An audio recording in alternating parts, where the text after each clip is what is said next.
samom srdci pradávnej sopky medzi nekonečnými lesmi a horskými poliankami sa odohrávajú príbehy, písané pazúrmi a tesákmi.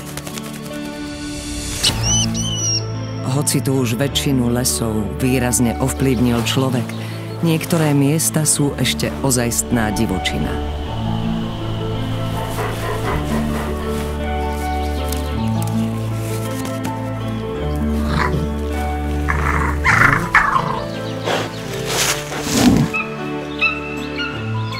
Dravé vtáky a najmä šelmy, ktoré človek v minulosti zahnal hlboko do neprístupných hôr, už postupne osídlili svoje niekdajšie útočiská.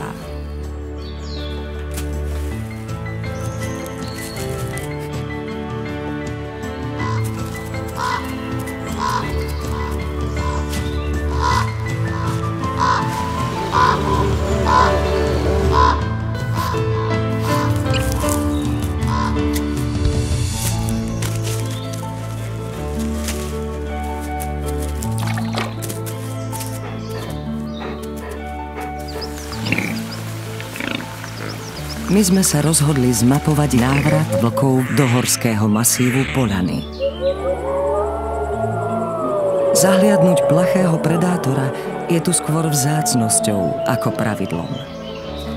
Kým si uvedomíme, na čo sa dívame, je dávno preč.